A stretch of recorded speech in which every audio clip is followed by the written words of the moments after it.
तो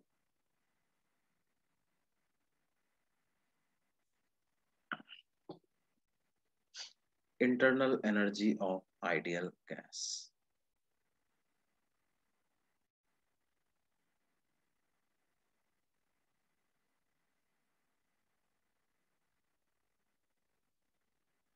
इसको you symbol से डिनोट करते हैं। किस सिंबल से डिनोट करते हैं? यू। अब देखो, वैसे इंटरनल एनर्जी की अगर हम बात करें, पोटेंशियल एनर्जी जैसे ना, इंटरनल एनर्जी क्या होती है? Kinetic energy plus potential energy.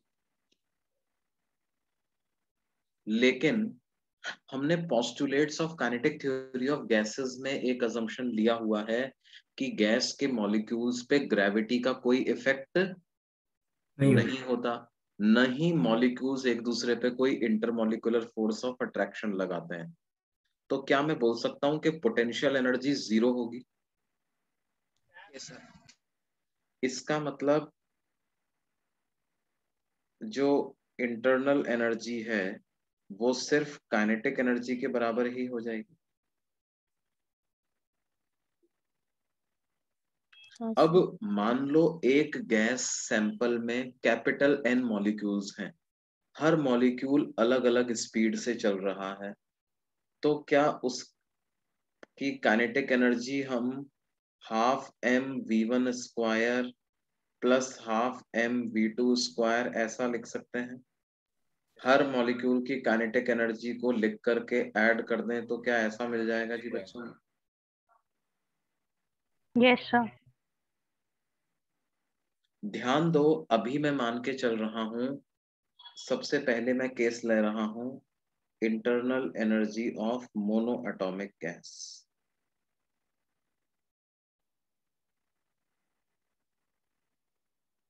Internal energy of mono atomic gas.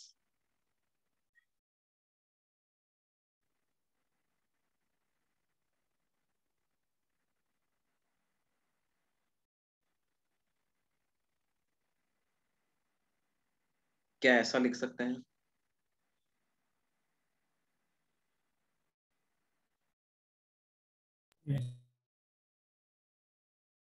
अब ध्यान दीजिए, देखो मोनोएटॉमिक गैस से मेरा मतलब क्या है? एक मॉलिक्यूल एक एटम के बराबर है, मतलब जैसे हीलियम, मतलब H2 जैसे नहीं। जैसे हो गया जेनॉन, है ना, सर आर्गन, हीलियम। है ना, हीलियम, जेनॉन, आर्गन, इस तरह का। H2N2O2 उनकी बात नहीं कर रहे अभी अपन, ठीक है? हाँ सर।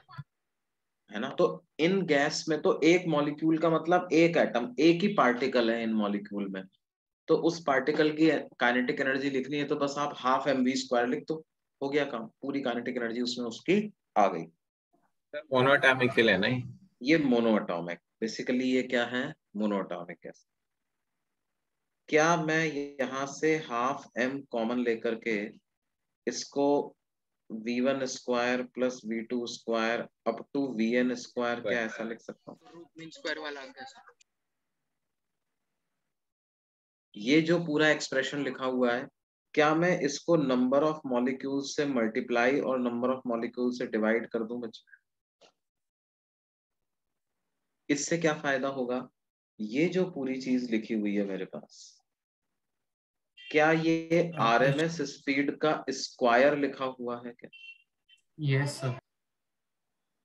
तो और m है mass of one molecule, capital N है टोटल नंबर ऑफ मॉलिक्यूल, तो m इंटू एन क्या मास ऑफ गैस आ गया क्या in the sample? Mass of gas in the sample आ गया, और ये आ गया RMS स्पीड का स्क्वायर। ये जो RMS स्पीड का स्क्वायर लिखा हुआ है बेटे, क्या इसको मैं 3RT/m कैपिटल M ऐसा लिख सकता हूं?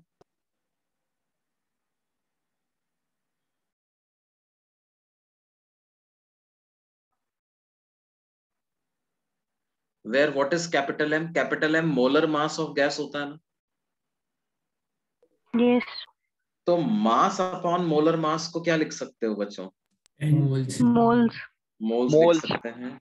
तो क्या ये इंटरनल एनर्जी का फॉर्मूला 3/2 nRT आ जाएगा, यस सर। है ना? ये क्या है? एक मोनो एटॉमिक गैस का सैंपल है जिसमें n नंबर ऑफ मोल्स हैं। उस सैंपल की इंटरनल एनर्जी आ जाएगी कितनी? 3/2 nRT। Sir R universal gas constant है ना? क्या बेटे? R universal gas constant. R universal gas constant.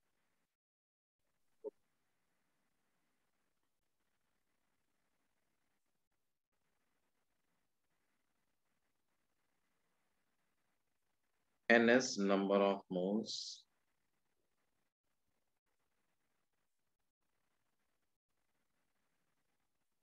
capital T is temperature in Kelvin.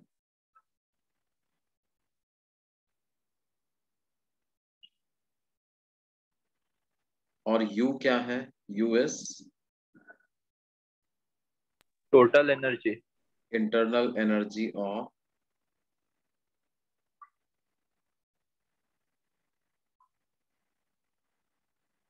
a sample of monoatomic gas sir temperature के बाद क्या लिखा है? in Kelvin. Okay sir. Internal energy of a sample of monoatomic gas having n moles.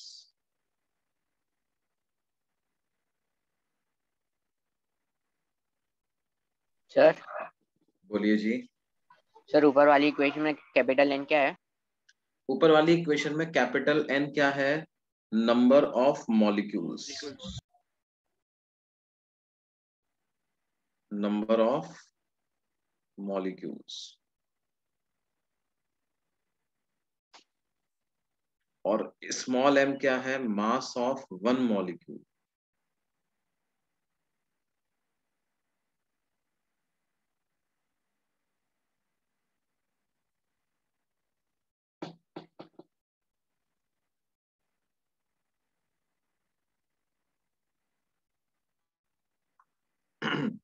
क्या ये बात समझ में आ रही है? Yes sir.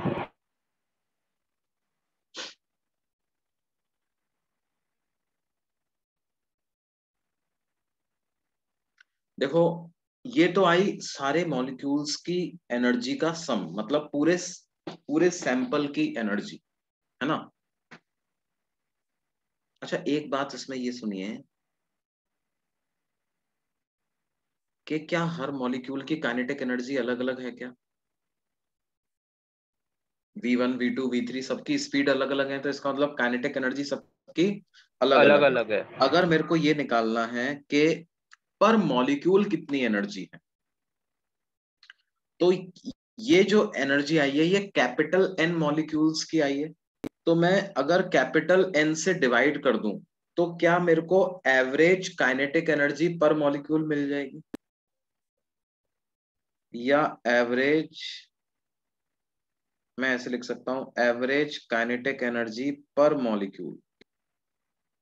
किसी मॉलिक्यूल की कम है होगी, किसी की ज्यादा होगी, हम तो टोटल एनर्जी को नंबर ऑफ मॉलिक्यूल में बराबर बराबर बांट दें, कैपिटल N से डिवाइड कर दें, तो क्या मेरे को average kinetic energy per molecule मिल जाएगा? तो वो आ जाएगा 3/2 nRT divided by capital Capital N। N। ऐसा कर सकते सर ये हर मॉलिक्यूल के लिए ढूंढ रहे हैं ना इंडिविजुअली? हाँ, पर मॉलिक्यूल आ गई है। ठीक है, एक मॉलिक्यूल की ऑन एन एवरेज कितनी काइनेटिक एनर्जी है। किसी की, कोई मॉलिक्यूल धीमे चल रहा हो तो उसकी कम हो सकती है, कोई तेज चल रहा हो तो उसकी ज्यादा हो सकती है, सबकी निकाल करके उसका एवरेज कर लिया, है ना? Yes sir. अब देखो, ये जो आपके पास कैपिटल N मतलब टोटल नंबर ऑफ मॉलिक्यूल्स लिखा हुआ है, क्या इसको number of moles multiplied by Avogadro number ऐसा लिख सकते हैं? Yes sir. N से N कैंसिल हो जाएगा, और R divided by Avogadro number को क्या बोल्ट्जमैन कांस्टेंट लिख सकते हैं? के। Yes sir. तो average kinetic energy per molecule का क्या फॉर्मूला आ जाएगा फॉर मोनोएटॉमिक गैस? ये किसके लिए आया बेटे? Monoatomic gas.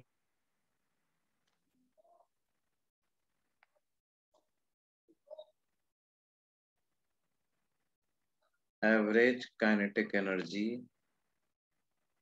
पर मॉलिक्यूल फॉर मोनोएटॉमिक गैस कितना आ जाएगा?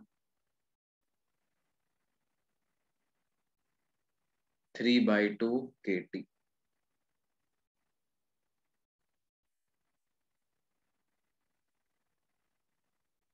Where क्या K is ऐसा है? Boltzmann constant. K is Boltzmann's constant। Sir के आर बाय एवोगैड्रो नंबर से आया ना? हाँ बेटे। ओके।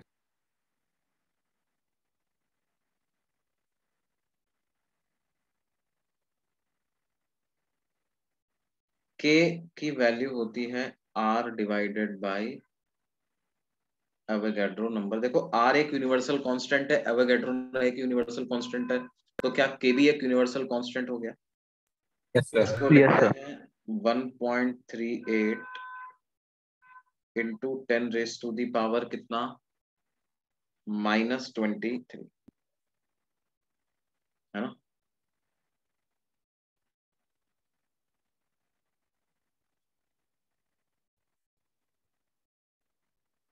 सर इसका क्यों? कुछ सिंबल नहीं है क्या एवरेज काइनेटिक एनर्जी का?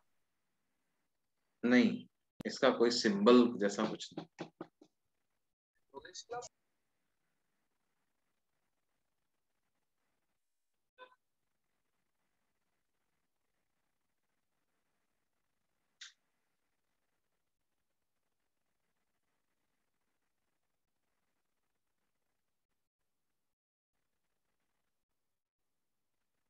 तो इसका यूनिट जूल्स केल्विन इनवर्स है।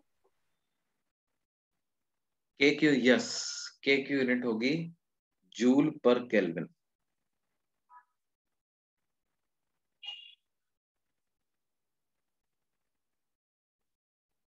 के की यूनिट होगी बेटे जूल पर केल्विन।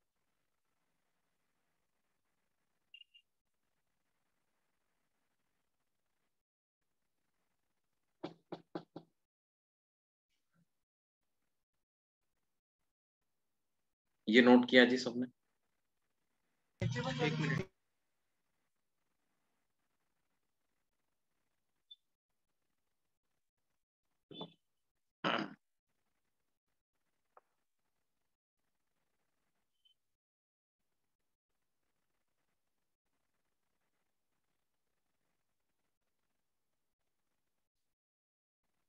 यस सर हो गया।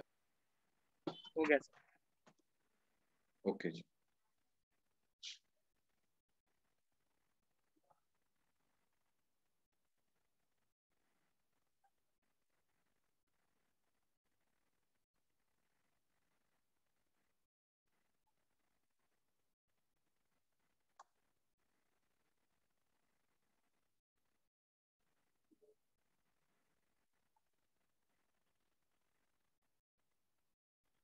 अब देखो, जब हम डाई एटॉमिक या पॉली एटॉमिक मॉलिक्यूल्स की इंटरनल एनर्जी लिखने जाते हैं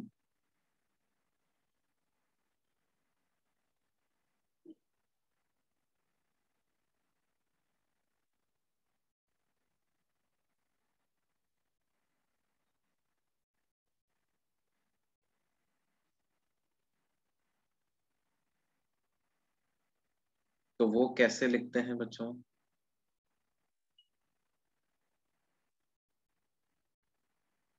डाई एटॉमिक और पॉली एटॉमिक मॉलिक्यूल्स की जब इंटरनल एनर्जी लिखने जाते हैं तो इंटरनल एनर्जी वहां भी बराबर होती है किसके?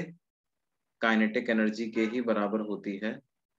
लेकिन देखो, जैसे H2 का मॉलिक्यूल है तो H2 का मॉलिक्यूल में 2 H के एटम्स होते हैं।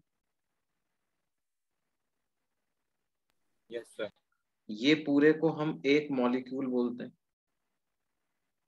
है ना?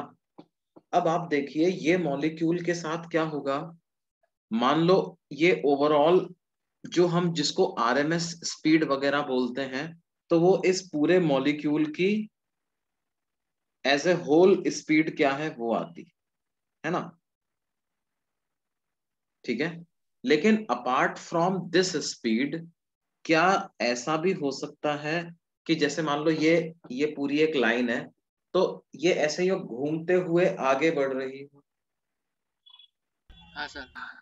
ऐसा हो सकता है ना, ये रोटेट होते हुए यूं आगे जा रही।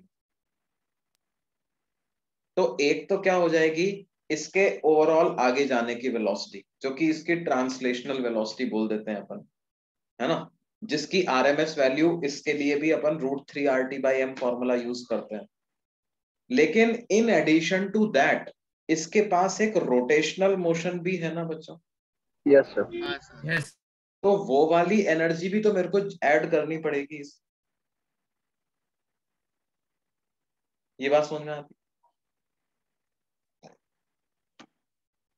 तो इसकी जब आप काइनेटिक एनर्जी लिखते हो तो क्या होगा, ½ mv² तो आएगा ही, प्लस रोटेशनल काइनेटिक एनर्जी वाली टर्म और आएगी।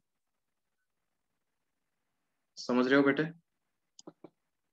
यस। है ना। और जब मैं टोटल एनर्जी लिखूंगा तो क्या होगा, इस वाली टर्म का सम आकर के, क्या ये वाली टर्म तो अभी भी क्या हो, हाँ अगर मान लो हमें, क्या हम ये बोल सकते हैं कि वो 3/2 एनआरटी आएगा। ये वाली टर्म का समेशन तो 3/2 एनआरटी आ जाएगा ना, तो 3/2 NRT plus rotational kinetic energy, ऐसा लिखना पड़ेगा अपने को। Yes sir. ये इंटरनल एनर्जी इसकी, ये जो टर्म होती है ना, ये बेसिकली क्या रिप्रेजेंट कर रहा है, इसको बोलते हैं ट्रांसलेशनल काइनेटिक एनर्जी। ट्रांसलेशनल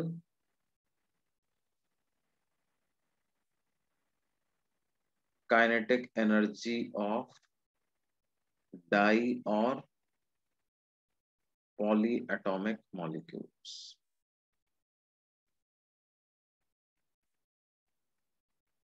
है ना। इसका मतलब अगर कोई हमसे ये कहे कि एवरेज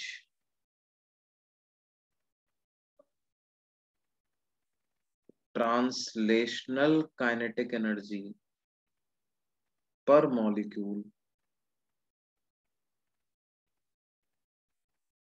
फॉर डाई या पॉली एटॉमिक गैस अगर हमको पूछा जाए, तो उसका क्या फॉर्मूला हो जाएगा, क्या उसका 3/2 फॉर्मूला kT 3/2 3/2 kT आ kT। जाएगा।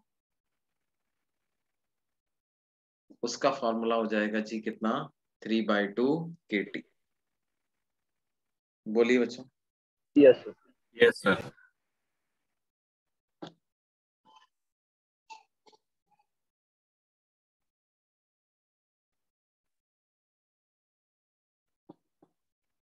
उसका फॉर्मूला हो जाएगा 3/2 kT।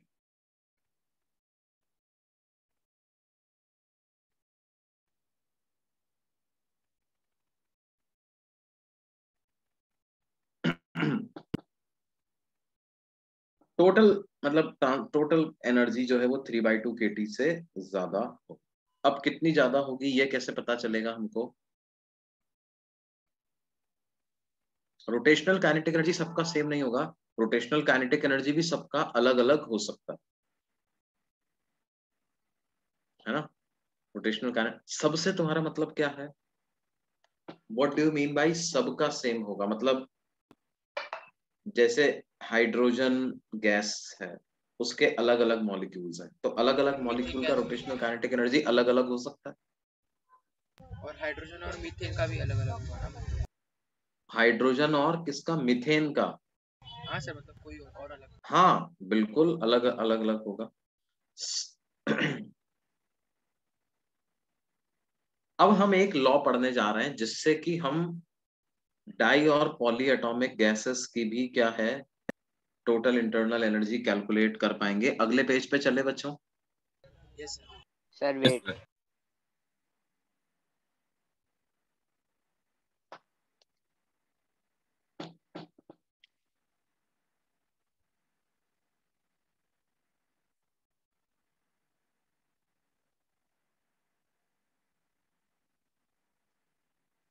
Done sir.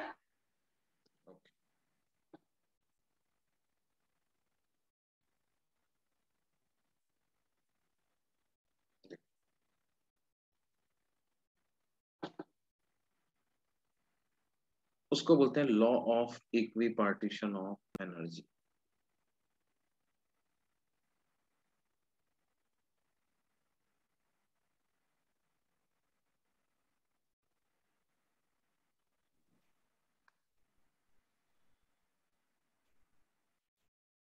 Law of equipartition of energy, ये लॉ क्या कहता है,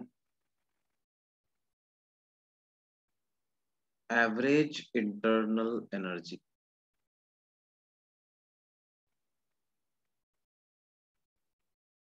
पर molecule, average internal energy per molecule associated with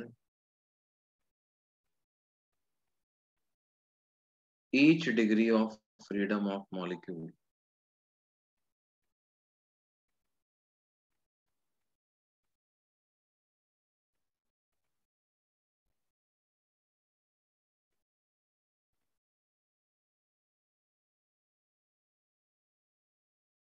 associated with each degree of freedom of molecule is equal to half k t। अब ये degree of freedom क्या होता है,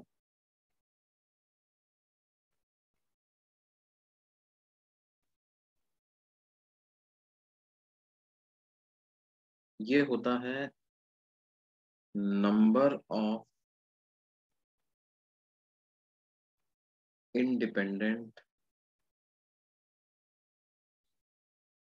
dimensions required to define kinetic energy of a molecule। Number of independent dimensions required to define kinetic energy of a molecule।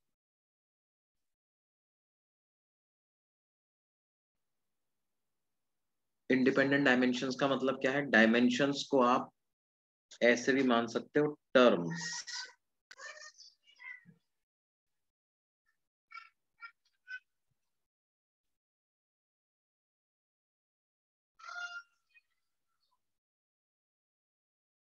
तो जैसे mono atomic molecule,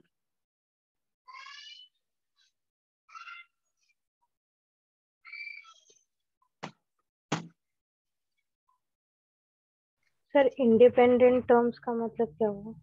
independent terms का मतलब मैं समझा रहा हूं तुम्हें, एक मिनट।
हाँ जी बच्चों, देखो जैसे मोनो एटॉमिक मॉलिक्यूल की डिग्री ऑफ फ्रीडम समझते हैं, इंडिपेंडेंट टर्म्स का मतलब आपको समझ में आ जाएगा।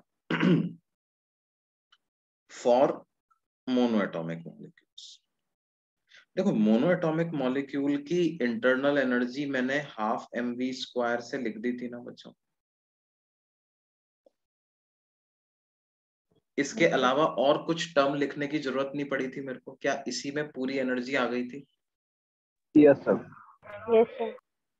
लेकिन आप देखिए कि वेलोसिटी होती है vx i cap plus vy j cap plus vz k cap, और जब उसका मैग्नीट्यूड लेंगे तो बन जाता है √vx² plus vy² plus vz²। उसका स्क्वायर करेंगे तो क्या हो जाएगा? vx² plus vy² plus vz²। तो अब आपके पास क्या है, देखो ये तीन टर्म क्रिएट हो गई, half mvx², half mvy², half mvz²। ये तीन टर्म क्रिएट हो गई है ना।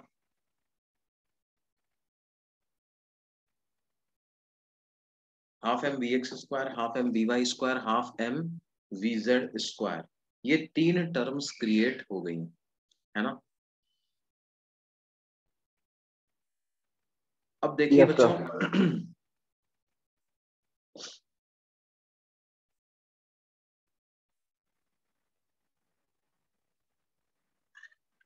अब आप देखिए, क्या मैं x डायरेक्शन की वेलोसिटी को y और z को चेंज किए बिना चेंज कर सकता हूं कि नहीं कर सकता? नहीं समझा सर। अपन ने प्रोजेक्टाइल मोशन में ये बात पढ़ी होगी, जैसे कोई पार्टिकल मूव कर रहा है, अगर मैं सिर्फ y डायरेक्शन में फोर्स लगाता हूं तो सिर्फ y कंपोनेंट ऑफ वेलोसिटी बदलती है ना, हाँ x सर। वाली वेलोसिटी में कोई यस चेंज सर, नहीं आता नहीं है। एक्स में होता है। चेंज नहीं आएगा। नहीं आता है ना। उसी तरह से अगर मान लो कि कभी ऐसा हो जाए, तो बेसिकली जो उस कंसेप्ट का जो मेन प्रिंसिपल होता है वो ये होता है कि तीन परपेंडिकुलर डायरेक्शंस के अलोंग मोशन जो होता है वो एक दूसरे के इंडिपेंडेंट होता है, तीन म्यूचुअली परपेंडिकुलर डायरेक्शंस के अलोंग।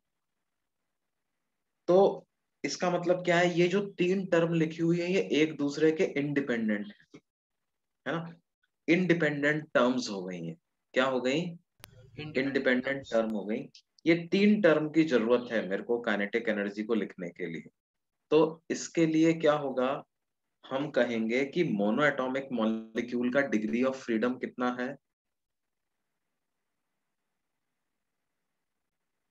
3। मोनोटॉमिक मॉलिक्यूल का डिग्री ऑफ फ्रीडम क्या कहा जाएगा?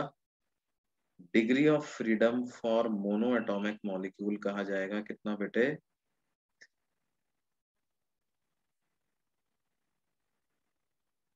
क्या ये बात समझ में आती है? या कई लोग इसको ऐसे भी समझ सकते हैं कि एक पार्टिकल को जो हमने एनर्जी दी वो कितने अलग अलग तरीकों से वो उसको एक्सपेंड कर सकता है, उसको खर्च कर सकता है, उसको डिवाइड कर सकता है। तो जो कितने काइनेटिक एनर्जी डिमेंशंस में डिस्ट्रीब्यूट कर सकता है? कितनी डायमेंशंस में उसको डिस्ट्रीब्यूट कर सकता है ना। डायमेंशंस से हमारा मतलब क्या है?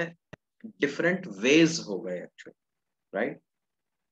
तो यहाँ पर तीन तरह से वो रख सकता है, या तो एक्स में हो जाए वो एनर्जी, या पूरी वाई में हो जाए, वाई या नहीं तो पूरी जेड। जेड में हो जाए, है ना। तो ये तीन हाँ सर। इंडिपेंडेंट टर्म्स में ये काइनेटिक एनर्जी को वो डिस्ट्रीब्यूट कर सकता है। कितना परसेंटेज किस में रखना है वो अलग अलग हो जाएगा। समझ में आती है? लेकिन आइडियल गैस में तो क्या होता है, क्या एक्स वाई जेड का मोशन एक जैसा होता है क्या? जैसा एक्स में एवरेज आता है वैसा वाई में, वैसा ही जेड में। Yes sir. तो law of equipartition of energy क्या कहता है कि भाई तीनों में जो भी एनर्जी होगी ना वो तीनों टर्म की बराबर बराबर कंट्रीब्यूशन होगा। जैसे एक मोनोएटॉमिक गैस मॉलिक्यूल की एवरेज काइनेटिक एनर्जी आ रही है 3/2 kT, तो उसमें एक्स डायरेक्शन के मोशन के साथ कितनी एसोसिएटेड है? 1/2 kT। वाई डायरेक्शन के साथ 1/2 kT। जेड डायरेक्शन के साथ कितनी? 1/2। वन बाय हर एक टर्म के साथ कितनी एनर्जी एसोसिएटेड होगी, 1/2 kT के बराबर एनर्जी एसोसिएटेड होगी। क्या ये चीज समझ आ रही? यस। तो मोनो एटॉमिक गैस के लिए तो डिग्री ऑफ फ्रीडम 3 आ गई। अब डाई एटॉमिक की बात कर रहे हैं अगर अपन,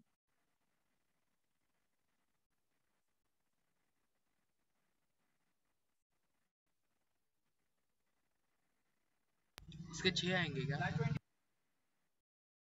तो डाई एटॉमिक मॉलिक्यूल के लिए क्या होगा? देखो उसकी काइनेटिक एनर्जी को हमने लिखा था 12mv² plus rotational kinetic energy. 12mv² को क्या लिखूंगा, 12m(vx² plus vy² plus vz²।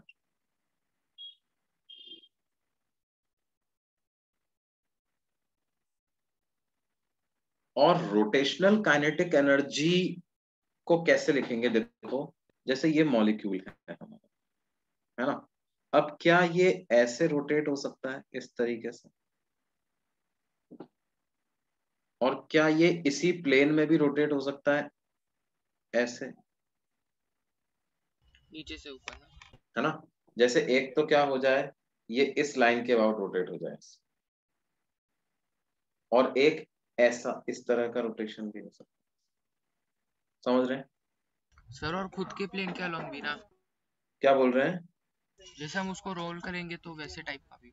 हाँ, मतलब उसी प्लेन में, एक तो स्क्रीन के प्लेन में रोटेट हो रहा है और एक स्क्रीन के प्लेन के परपेंडिकुलर रोटेट हो रहा है।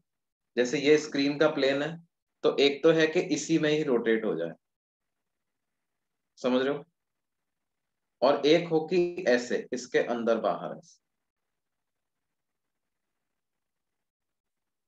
समझ रहे हैं? Yes sir. ये दो दो एक्सिस के अलोंग इसका रोटेशन हो सकता है। अच्छा वैसे देखो, अगर एटम की साइज ज्यादा होती तो एक इस तरह का रोटेशन भी कंसिडर करना पड़ता हमको। जैसे मान लो ये पेंसिल ली और इसको मैं ऐसे ही घुमा रहा हूं यूं, इस तरह से, समझ रहे हो। लेकिन क्या है, क्योंकि ये हम मान के चलते हैं कि एटम की साइज नेग्लिजिबल है, तो ये वाला जो रोटेशन है, इस रोटेशन से काइनेटिक एनर्जी जनरेट नहीं होती। समझ रहे हैं? तो क्या होता है, रोटेशनल काइनेटिक एनर्जी एक तो एक्स डायरेक्शन के मोशन की वजह से, मतलब इसको हम एक्स, इसको एक्स बोल दें, इसको वाई, इसको जेड। तो एक्स वाला टर्म, इसमें भी 3 टर्म आती, जैसे यहाँ पर 3 डायरेक्शन की अलग अलग मैंने लिया है, उसलिए एंगुलर वेलोसिटी भी तो वेक्टर क्वांटिटी है। तो क्या आएगा, ओमेगा एक्स स्क्वायर की वजह से, ओमेगा वाई स्क्वायर की वजह से, ओमेगा जेड स्क्वायर की वजह से। लेकिन क्या होगा, वो लीनियर मॉलिक्यूल में H2O2 जैसे मॉलिक्यूल में ये एक्स वाली टर्म 0 हो जाएगी।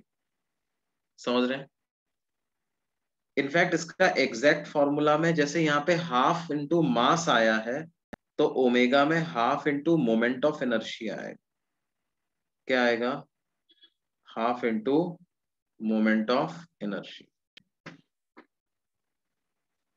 सर मोमेंट वो ऑफ मल्टीप्लाई इनर्शिया क्या होगा होता है, मोमेंट ऑफ इनर्शिया को आप मास के जैसा ये क्वांटिटी मानो, जो कि रोटेशनल काइनेटिक एनर्जी लिखने के काम आता है। सर सबसे मल्टीप्लाई होगा हाफ तो बाय। इस केस में क्या होगा, आपके पास 3 तो ट्रांसलेशनल मोशन की वजह से डिग्री ऑफ फ्रीडम आ जाएगी, 3 ट्रांसलेशनल डिग्री ऑफ फ्रीडम आ जाएगी।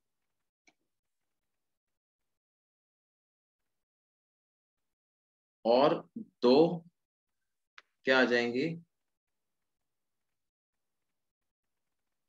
रोटेशनल मोशन की वजह से डिग्री ऑफ फ्रीडम आ जाएंगी।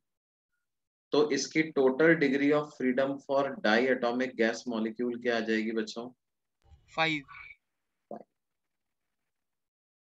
लेकिन क्या होगा, इसमें एक केस और होता है, एट वेरी हाई टेम्परेचर।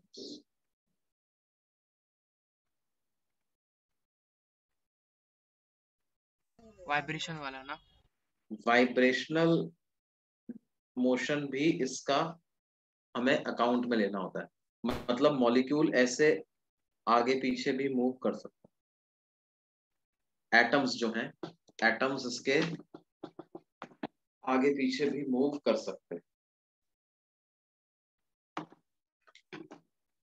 ठीक है बच्चों?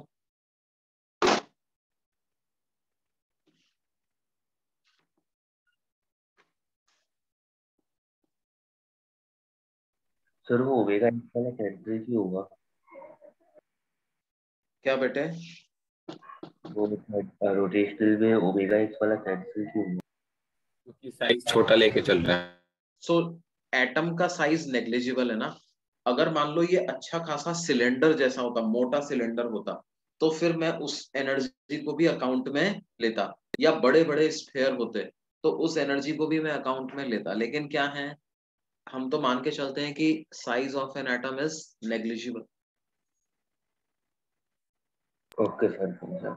अच्छा, वेरी हाई टेम्परेचर पे क्या होगा बेटे, ये मॉलिक्यूल्स वाइब्रेट भी करेंगे। समझ रहे हो जी?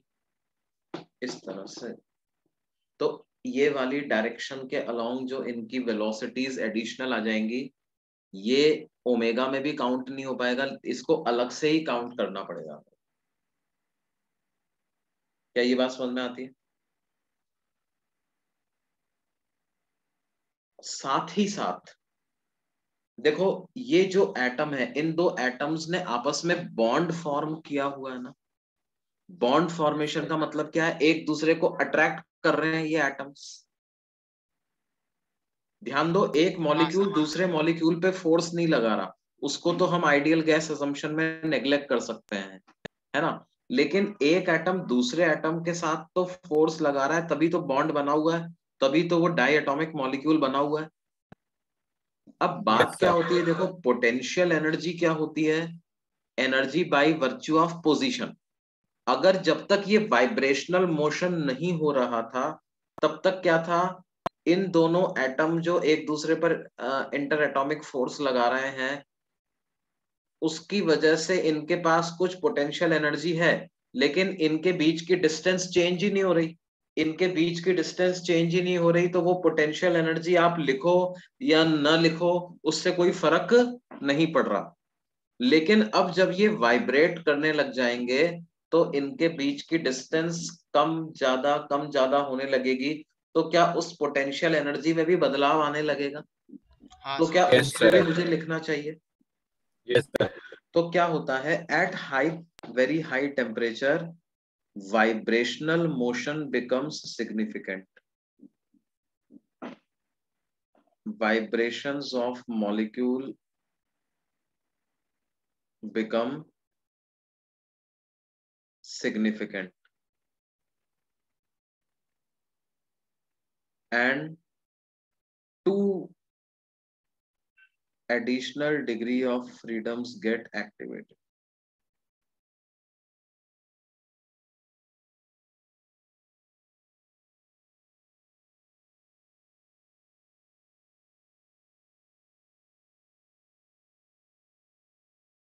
एक ट्रांसलेशनल मोशन की और एक इंटर एटॉमिक पोटेंशियल एनर्जी। तो डाई एटॉमिक मॉलिक्यूल की डिग्री ऑफ फ्रीडम को हम कितना लेंगे बच्चों? 7 एट वेरी हाई टेम्परेचर,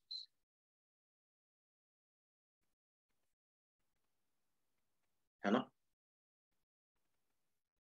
लेकिन जनरली क्वेश्चन में अगर कुछ मेंशन ना किया जाए, तो डायटोमिक का हम तो चुपचाप 5 ही ले लेंगे, है ना।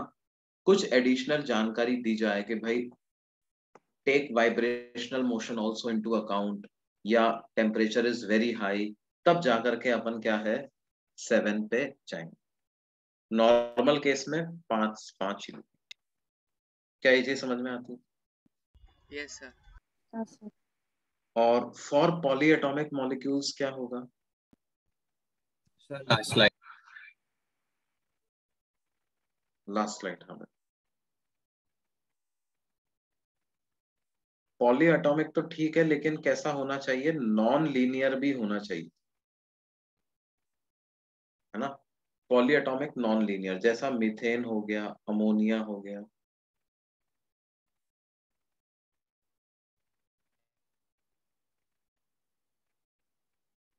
तो जैसे टेट्राहेड्रल। हाँ, इनके लिए क्या होगा, देखो अब इनके लिए तो ओमेगा, सारे डायरेक्शन का ओमेगा ही काइनेटिक एनर्जी में कंट्रीब्यूट करेगा, तो इसकी डिग्री ऑफ फ्रीडम कितनी होंगी, 6। 3 ट्रांसलेशनल और 3 होंगी क्या, रोटेशन। क्या ये बात समझ में आती है? 3 सर ट्रांसलेशनल तो और 3 पॉलीएटॉमिक के लिए नॉन लीनियर होना कंपलसरी है? नॉन लीनियर कंपल्सरी है। अगर मान लो जैसे कार्बन डाइऑक्साइड हो गया, CO2 हो गया, CO2 का स्ट्रक्चर कैसा होता है, लीनियर। sp हाइब्रिडाइजेशन होती है कार्बन की, लीनियर स्ट्रक्चर होता है। तो इसमें फिर से क्या होगा, एक डायरेक्शन की ओमेगा की वजह से कोई काइनेटिक एनर्जी नहीं आएगी इसके पास। हाँ सर तो सर। फिर वो डायटोमिक मॉलिक्यूल जैसा बिहेव करेंगे। वो डायटोमिक जैसा, ये है भले ही पॉलीएटॉमिक, लेकिन इसका डिग्री ऑफ फ्रीडम 5 ही लिखेंगे।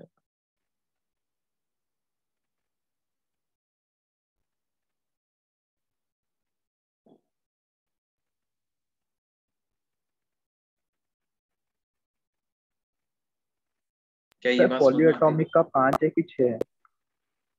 पॉलीएटॉमिक का 6 है बेटे, लेकिन पॉलीएटॉमिक नॉन लीनियर भी होना चाहिए। पॉलीएटॉमिक है लेकिन अगर लीनियर ही है तो उसका 5 ही होगा। High temperature. हाई टेम्परेचर पे 7। वही सेम रीजन होगा। Same reason. सर 2 ऐड होंगे ना? नहीं, लेकिन इसमें 2 नहीं ऐड होती, इसमें एक ही ऐड होती है। Okay sir. क्योंकि इसमें क्या है, वाइब्रेशनल मोशन उतना नहीं हो पाता है, क्योंकि इसको क्या है, अपना स्ट्रक्चर मेंटेन करना होता है ना बेटा। हाँ sir.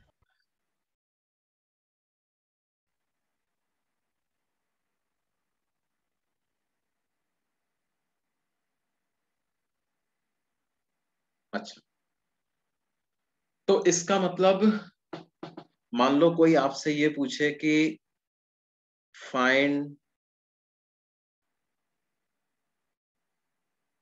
Average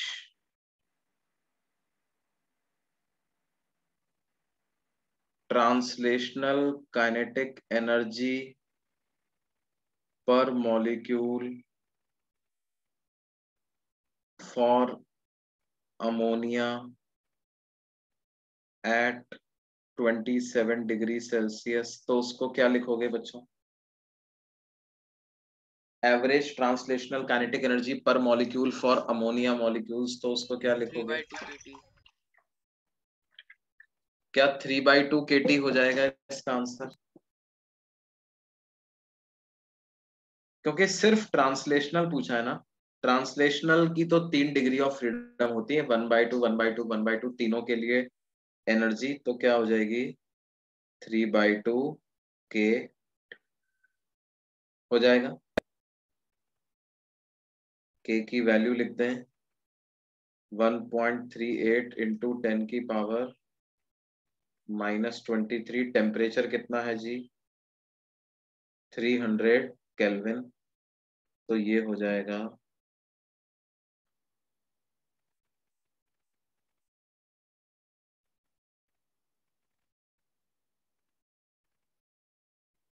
1.38 into 9 divided by 2 into 10⁻⁻23 joule. 2 से डिवाइड कर दूं, 0.69, 9 से मल्टीप्लाई कर दूं,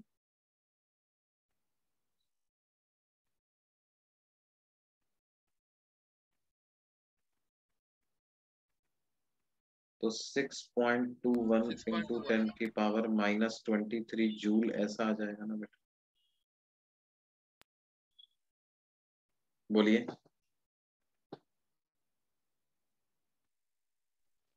क्या सर ये 10 to the power -21 होना चाहिए। -21 होगा ना सर? -21 होगा।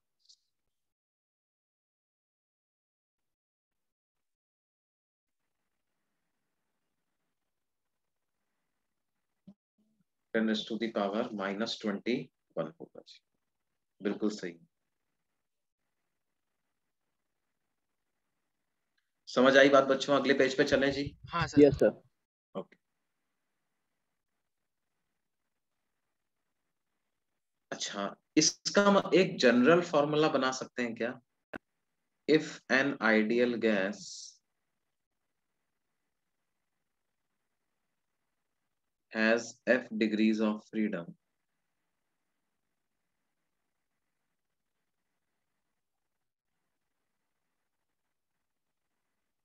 then एवरेज काइनेटिक एनर्जी या average internal energy per molecule का क्या फॉर्मूला हो जाएगा बेटे?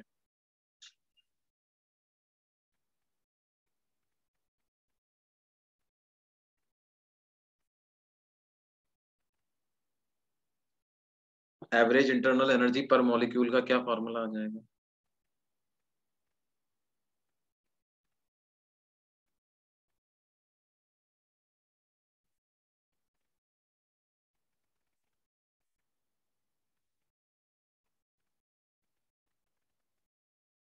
बोलिए जी।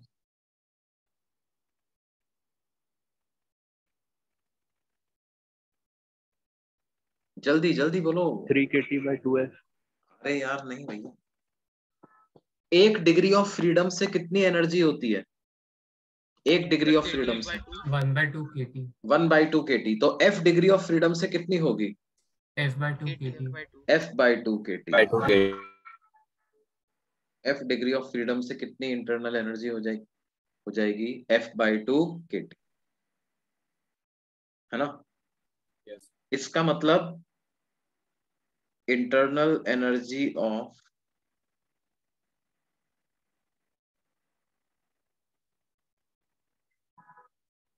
A sample containing n moles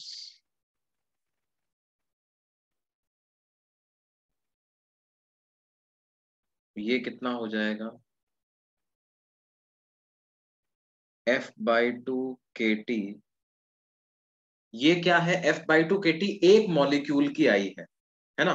तो इसको नंबर ऑफ मॉलिक्यूल से मल्टीप्लाई कर दें तो पूरे सैंपल की एनर्जी आ जाएगी बेटे। और नंबर ऑफ मॉलिक्यूल्स कितने होंगे? Number of moles multiplied by Avogadro number कर दें तो नंबर ऑफ मॉलिक्यूल्स आ जाएंगे। K multiplied by Avogadro number R हो जाएगा क्या? तो क्या ये एनर्जी F/2 nRT के बराबर आ जाएगी? Internal energy of a sample containing n moles.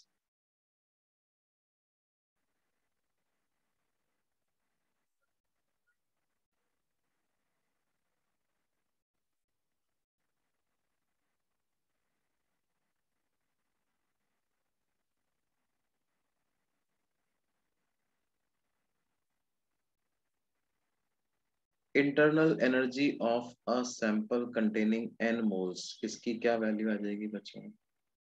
क्या F/2 nRT हो जाएगी जी? Yes sir. अगर F डिग्रीज ऑफ फ्रीडम है, ये जनरल फॉर्मूला हमारे पास रहेगा इंटरनल एनर्जी का F/2 nRT। Internal energy of mono atomic gas क्या रहेगा? 3/2 nRT। Internal energy of di atomic gas क्या रहेगा? 5/2 nRT। Internal energy of non linear poly atomic क्या रहेगा? 3 nRT। 6/2 nRT या 3 nR। अच्छा, nRT को पीवी भी लिख सकते हो बेटा? Yes sir।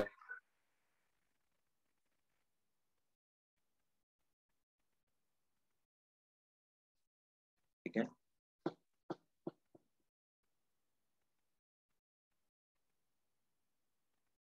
अच्छा देखो, जैसे मैं आपको एक, ये नोट कर लिया सबने? Yes no sir. सर, कर रहे हैं सर। हम्म।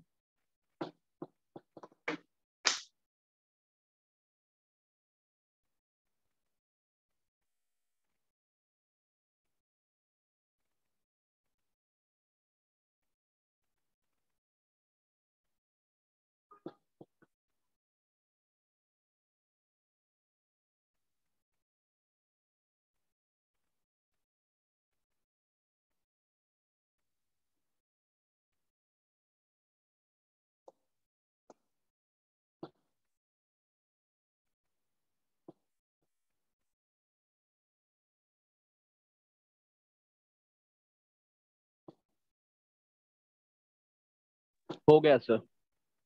हो गया जी।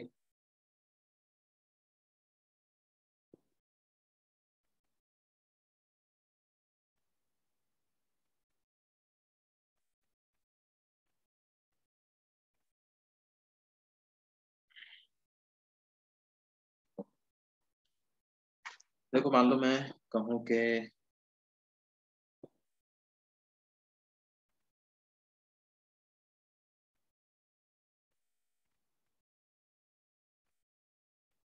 which of the following options are correct?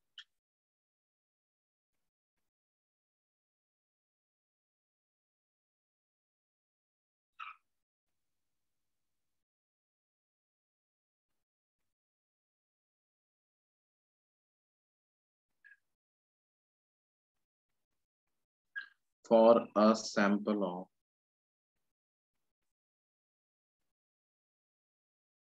hydrogen gas.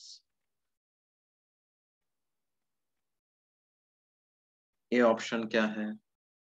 कितने moles? Average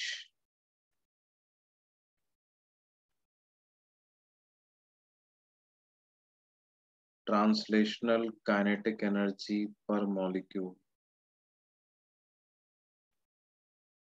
is 3/2 kT.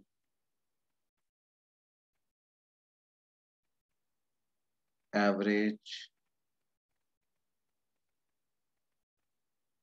rotational kinetic energy per molecule is kT.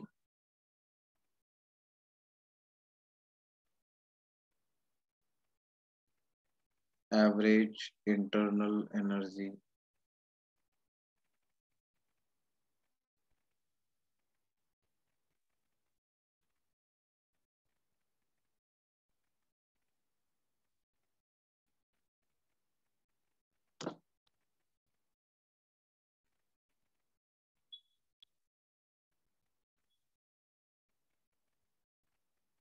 rotational kinetic energy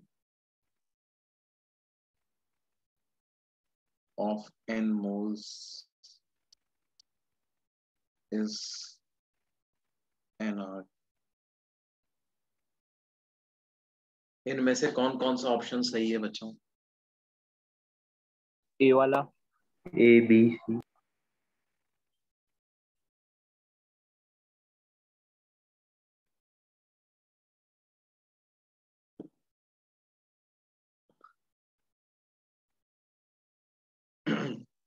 क्या मैं बोल सकता हूँ चारों ही सही है?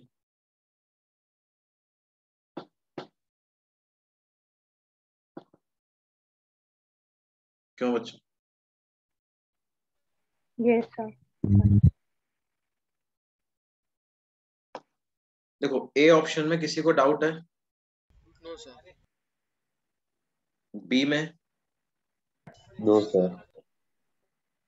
देखो रोटेशनल डिग्री ऑफ फ्रीडम कितनी होती है? 2.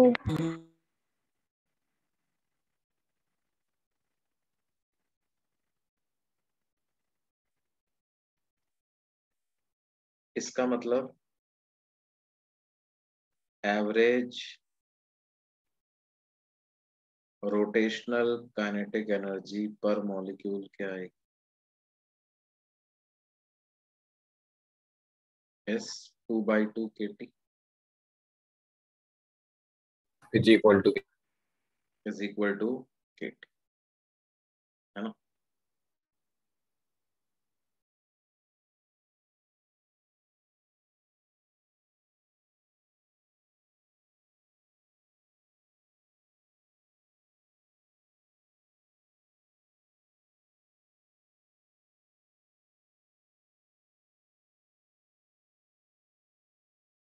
क्या ये चीज समझ में आती है जी बच्चों? Yes sir. अच्छा फिर average internal energy per molecule तो F/2 kT होती है। 5 डिग्री ऑफ फ्रीडम है तो 5/2 kT हो जाएगा, है ना। अब देखो, अगर n मोल्स की टोटल इंटरनल एनर्जी पूछते तो उसका क्या फॉर्मूला हो जाता? क्या 5/2 nRT हो जाती ना। हाँ सर। इस 5/2 nRT में से 3/2 nRT कौन सी है? ट्रांसलेशन। ट्रांसलेशनल। और 2/2 nRT कौन सी है? रोटेशनल। रोटेशन। तो 2/2 nRT का मतलब क्या हो गया? nRT ही हो गया। क्यों जी बच्चों? तो ये बात क्लियर है सबको? यस। तो इसका आंसर क्या होगा? ऑल आर करेक्ट, ABCD चारों ही ऑप्शन करेक्ट।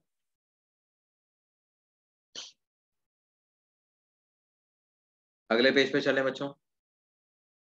हाँ सर। सर वेट, तो ये आपके पास इंटरनल एनर्जी लिखने का एक तरीका आ गया।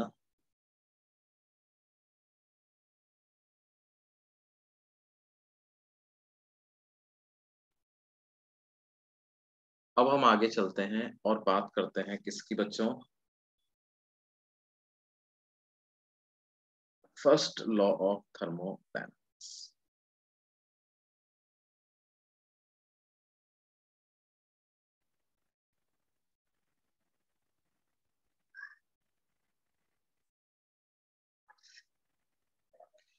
फर्स्ट लॉ ऑफ थर्मोडायनेमिक्स क्या कहता है बच्चों?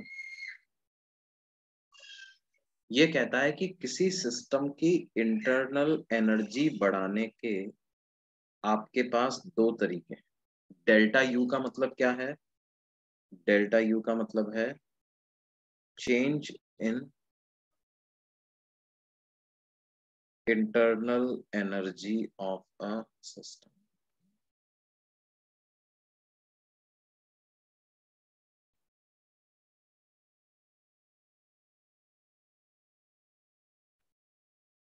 Change in internal energy of a system.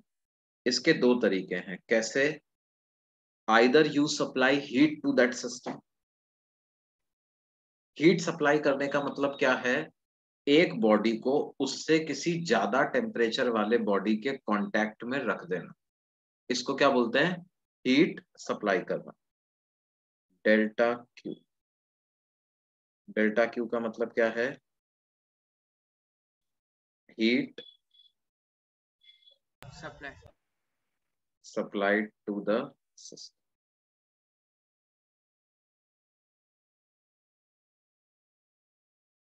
दूसरा तरीका क्या है? उस सिस्टम पे वर्क करना। उस सिस्टम पे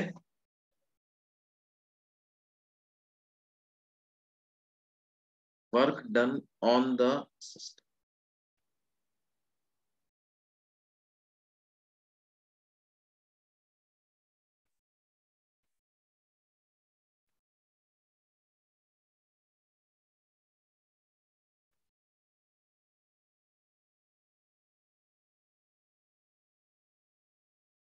वर्क करने का मतलब क्या है?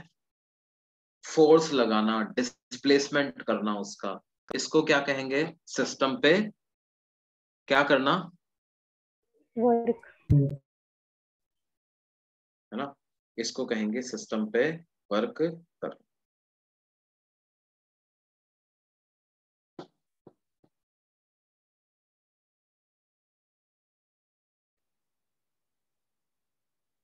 मतलब उस पर प्रेशर डालना ना सर। मतलब देखो वर्क, यार वर्क का मतलब क्या होता है? Force into displacement. हाँ सर। जैसे एक ब्लॉक है, उस ब्लॉक को अपन ग्राउंड पे रखा हुआ, उसको धक्का दें, वो चलने लगे, हमारे फोर्स की डायरेक्शन में चलने लगे, तो उसको हम क्या कहेंगे? हमने ब्लॉक पे क्या किया? वर्क किया। वर्क किया, है ना? तो क्या है, दो तरह से आप इंटरनल एनर्जी बढ़ा सकते हो। पहला, either you place that object with another object of high temperature, in contact with another object of high temperature, तो उस केस में क्या होगा, जो लो टेम्परेचर वाला होगा उसको हीट मिलेगी, उसकी भी इंटरनल एनर्जी धीरे धीरे बढ़ जाएगी। और दूसरा तरीका क्या है? वर्क करना, उस पर फोर्स लगाना। ठीक है जी। हाँ सर। तो फर्स्ट लॉ ऑफ थर्मोडायनेमिक्स क्या कहता है? Change in internal energy is equal to heat supplied to the system plus work done on the system, है ना? हम इसको फिजिक्स में क्या करते हैं? देखो ये जो RHS में work done on the system लिखा हुआ है, इसको मैं क्या करता हूं, इधर LHS में ले आता हूं और लिख लेता हूं negative of work done on the system, ऐसा लिख सकते हैं।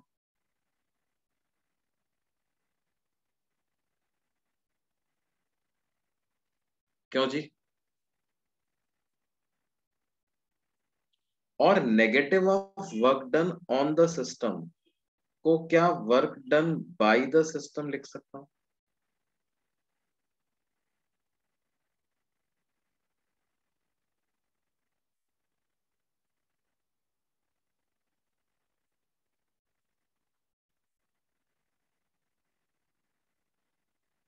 तो क्या ये वैल्यू आ गई आपके पास?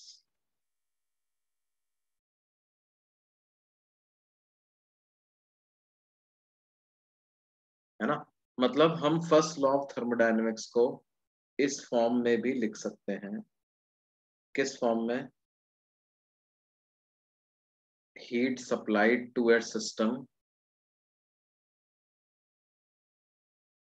is equal to change in internal energy of the system plus work done by the system। क्या ये चीज समझ में आती है? Yes sir.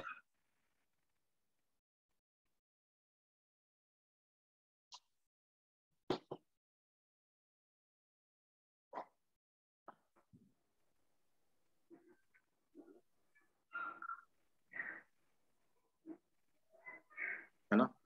अब देखो हम ये जो इक्वेशन है वो जनरली एक आइडियल गैस के लिए के कॉन्टेक्स्ट में ज्यादा अप्लाई करेंगे, है ना? तो फॉर एन आइडियल गैस अगर मैं बात करूं तो चेंज इन इंटरनल एनर्जी को क्या लिख सकता हूं बेटे? क्या चेंज इन इंटरनल एनर्जी का मतलब क्या है? Final internal energy minus initial internal energy. Final internal energy मतलब F/2 nRT फाइनल, और इनिशियल इंटरनल एनर्जी मतलब F/2 nRT इनिशियल। तो F/2 nR कॉमन आ गया, क्या इसको T final minus T initial ऐसा लिख सकते हैं? और T final minus T initial को क्या डेल्टा T लिख सकते हैं क्या?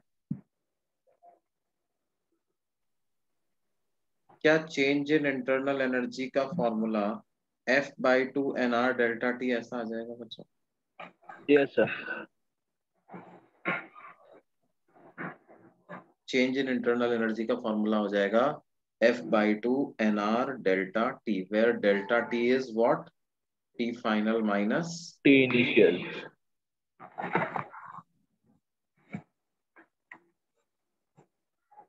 ये नोट कर लिया बच्चों सबने? एक सेकंड सर। हाँ सर। हाँ बेटे। सर वो टॉप राइट पे क्या लिखा है नहीं समझा। Work done by the system, ये वाली चीज पूछ रहे हो ना, ये वाला। और उसके लेफ्ट में भी हो QSUPP। Q delta Q supplied, ये okay sir. Heat supplied to the, delta Q supplied का मतलब क्या है, यही है, heat supplied to the system.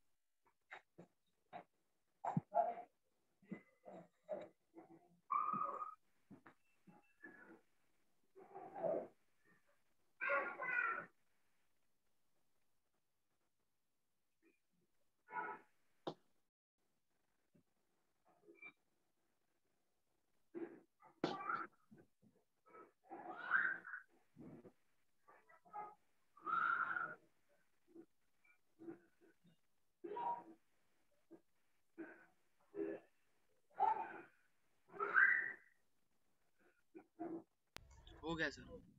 हो गया जी। हो गया सर कॉपी। ओके,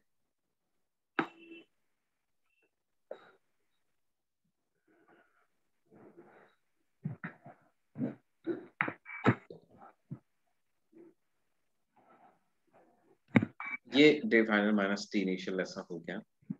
अब हम बात करते हैं work done by gas.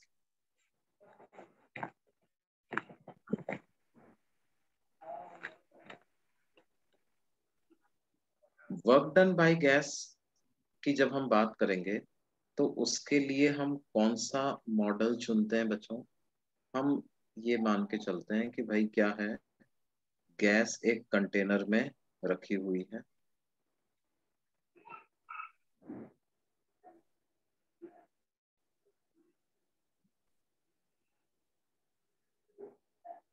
Gas is placed in a container,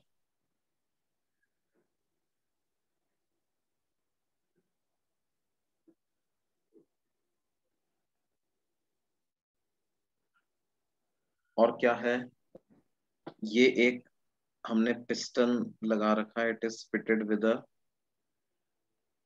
piston, और क्या होता है, ये पिस्टन को मैं ऊपर नीचे मूव कर सकता हूँ, इनवर्ड और आउटवर्ड डायरेक्शन में इसको मैं मूव कर सकता हूँ। मान लीजिए कि area of the piston is A and gas pressure is P gas. तो गैस इस पिस्टन पे हमेशा आउटवर्ड डायरेक्शन में ही फोर्स लगाएगी ना, कि क्या कभी ऐसा भी हो सकता है क्या कि गैस पिस्टन को खींचने लग जाए अंदर। वो नो सर। फोर्स कैसे लगा रहे हैं गैस के मॉलिक्यूल्स, तो वो टकरा टकरा के ही तो फोर्स लगा रहे हैं, और तो कोई फोर्स है नहीं, वो गैस के मॉलिक्यूल्स इससे टकरा रहे हैं, और वो चारों चारों तरफ लगा रहे हैं, इस कंटेनर पे भी लगा रहे हैं, क्यों जी। Yes sir. लेकिन वो फिक्स्ड वाले ना। हाँ, लेकिन फोर्स तो लग रहा है, लेकिन क्या हो रहा है, उन पे वर्क नहीं हो सकता, क्योंकि वो वाली दीवारें तो कैसी हैं, वो तो रिजिड फिक्स है। है, तो उनका डिस्प्लेसमेंट नहीं हो रहा, फोर्स है लेकिन डिस्प्लेसमेंट नहीं है, तो वर्क जीरो हो जाए। तो वर्क देखने के लिए तो मुझे, क्या वर्क डन का फॉर्मूला F.ds होता है बेटे। Yes sir. अब गैस का फोर्स को क्या लिख दूं, pressure exerted by gas into area of the piston, और ds किसका लिखना होगा, पिस्टन का डिस्प्लेसमेंट। मान लो ये पिस्टन dx डिस्टेंस ऊपर चला जाता, कितना ऊपर चला जाता है, dx डिस्टेंस, तो डिस्प्लेसमेंट को क्या dx ऐसा लिख सकते हैं। सर वो पीजी क्या है? pg इज, तुम बताओ क्या है, pressure of the gas. Pressure exerted by gas, है ना। फोर्स को प्रेशर इनटू एरिया लिखते हैं ना बेटे। हाँ सर। अच्छा, अब ये ADX को क्या मैं चेंज इन वॉल्यूम लिख सकता हूं,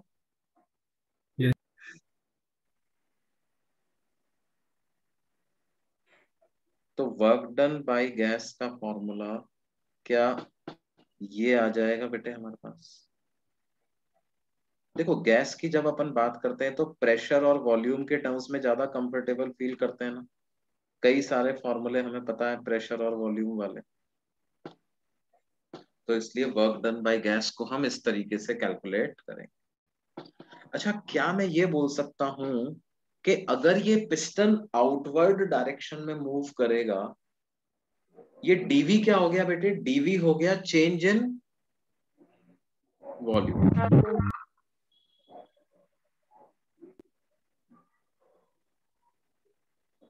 भाई एरिया इंटू लेंथ वॉल्यूम हो गया ना बेटे। मतलब अगर पिस्टन यहां पे आ जाता है dx लेंथ मूव करके, तो एरिया को डिस्प्लेसमेंट ऑफ द पिस्टन से मल्टीप्लाई कर देंगे, तो क्या ये मेरे को चेंज इन वॉल्यूम डीवी दे देगा? एरिया इंटू लेंथ क्या दे देगा? वॉल्यूम में कितना चेंज हुआ है वो दे देगा ना बेटे। Yes sir. ए dx को इसलिए मैंने लिख दिया DV, change in volume.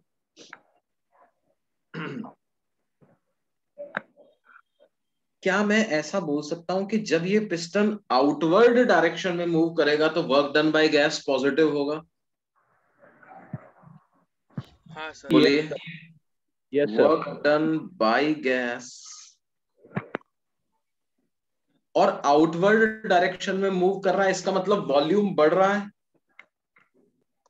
Yes sir. इसका मतलब गैस का एक्सपेंशन हो रहा है। क्या मैं बोल सकता हूं work done by gas will be positive in case of expansion?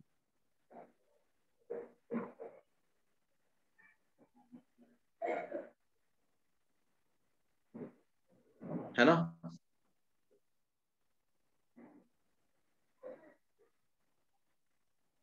और क्या मैं ये भी बोल सकता हूं work done by gas will be negative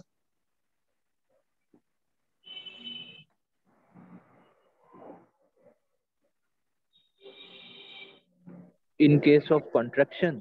in case of compression या कॉन्ट्रैक्शन? अगर मान लो पिस्टन इनवर्ड डायरेक्शन में मूव करने लग जाता, इनवर्ड डायरेक्शन में मूव करने लग जाता, तो फोर्स हम लगा रहे हैं आउटवर्ड, डिस्प्लेसमेंट हो रहा है इनवर्ड, तो फोर्स और डिस्प्लेसमेंट के बीच का एंगल 180 डिग्री हो जाता ना बेटा। वो माइनस हो जाता। Yes sir. तो cos 180 डिग्री -1, तो नेगेटिव हो जाता है ना। लेकिन ध्यान दो, मुझे इस फॉर्मूले में पॉजिटिव या नेगेटिव लगाने की जरूरत नहीं है। वो डीवी अपने आप पॉजिटिव या नेगेटिव आ जाएगा। अगर एक्सपेंशन हो रहा होगा तो डीवी पॉजिटिव हो जाएगा, कंप्रेशन हो रहा होगा तो डीवी अपने आप नेगेटिव आ जाएगा, नेगेटिव हो जाएगा, है ना। अच्छा क्या मैं ये भी लिख सकता हूं in expansion work done on the gas will be negative? Yes. Gas पे कौन वर्क करेगा? ये जो बाहर का जो एटमॉस्फेरिक प्रेशर है वो गैस पे वर्क करेगा, है ना। तो वो फोर्स नीचे लगा रहा है, अगर एक्सपेंशन हो रहा है तो उस फोर्स का वर्क नेगेटिव हो जाएगा। हाँ सर। और कंप्रेशन के केस में, इन compression work done on the gas will be positive. Work done on the gas will be positive.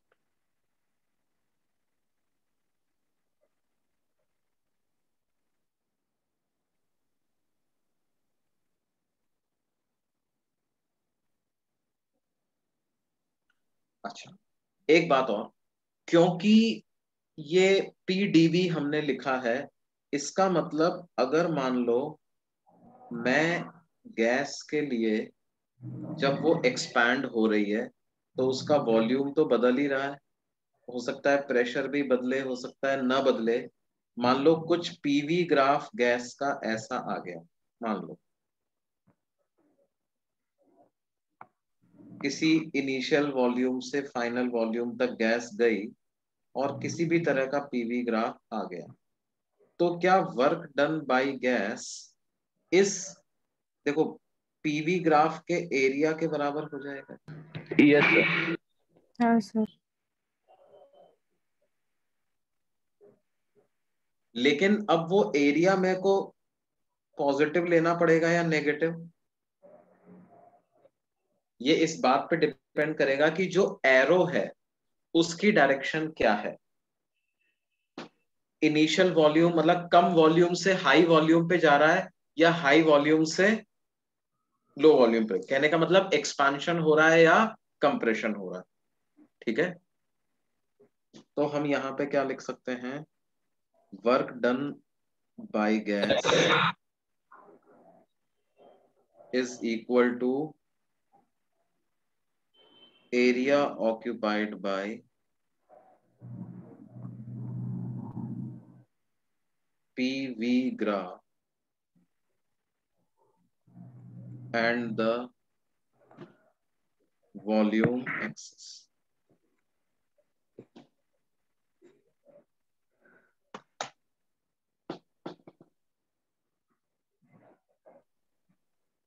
क्या ये चीज समझ आ रही है? Yes sir.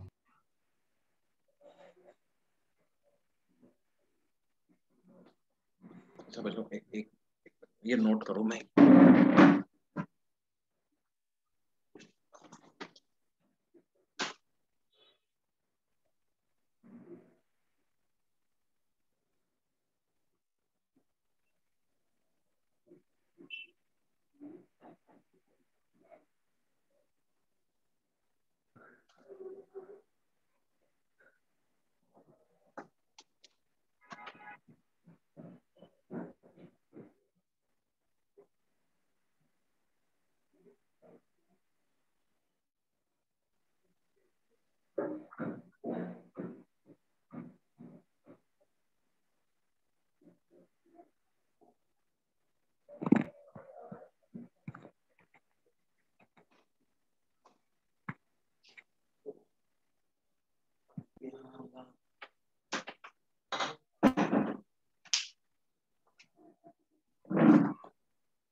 हाँ जी बच्चों, तो क्या हम area occupied by PV graph and volume axis के बराबर वर्क डन बाय गैस को लिख सकते हैं।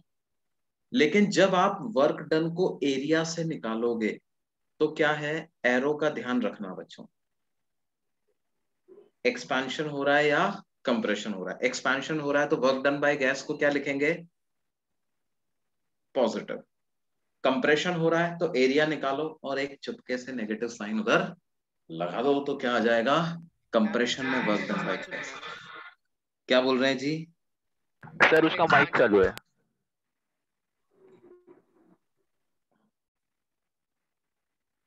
भाई देखो, अगर ऐसा हो जाए, मान लो पीवी सर ग्राफ मैं बोल ऐसा रहा हूँ बन कि जाए, यहाँ पे एक्सपांशन है ना।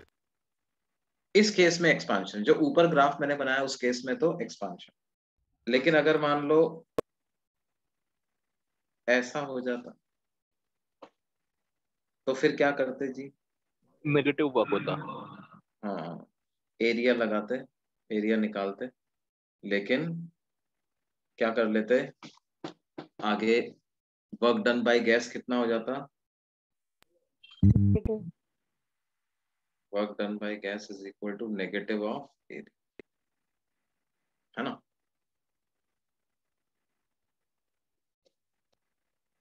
अच्छा अब देखो, एक टर्म यूज होती है state function and path function.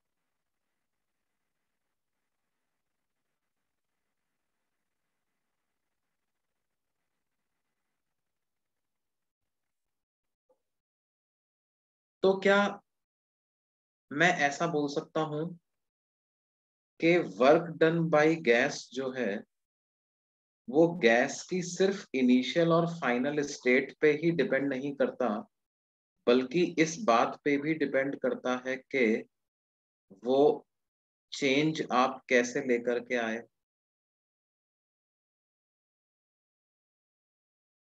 जैसे मान लो ये ए है, ये बी, आप गैस को ए स्टेट से बी स्टेट लेकर के गए, जो प्रेशर और वॉल्यूम ए पे है क्या वही प्रेशर और वॉल्यूम बी पे भी है? मतलब दोनों ही प्रोसेस में क्या इनिशियल और फाइनल स्टेट सेम है? Yes sir. 1 से 2 A से B गए थ्रू पाथ 1, A से B गए थ्रू पाथ 2, क्या दोनों में work done by gas same होगा क्या?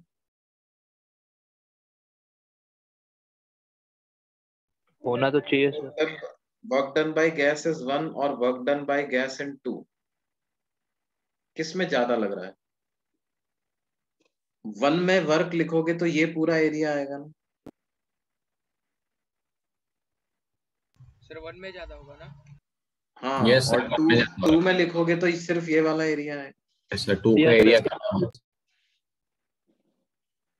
किसका एरिया ज्यादा आ रहा है, 1 का या 2 का? सर 1 का। 1 का एरिया ज्यादा आ रहा है, तो work done by gas in path 1 will be greater than work done by gas in process 2। Sir इसको क्यों? ऐसे भी बोल सकते हैं ना कि मतलब 1 में हमें प्रेशर इंक्रीज करना पड़ा। वर्क में बेसिकली गैस का प्रेशर ज्यादा रहा, हमें 2 में इंक्रीज प्रेशर करना कम। पड़ा ना। गैस का प्रेशर ज्यादा रहा तो क्या हुआ, फोर्स ज्यादा लगाया तो वर्क ज्यादा हुआ, है ना। लेकिन मुझे एक बात बताओ, इंटरनल एनर्जी में चेंज लिखूं मैं पाथ 1 में और इंटरनल एनर्जी में चेंज लिखूं पाथ 2 में, तो दोनों में क्या रिलेशन होगा?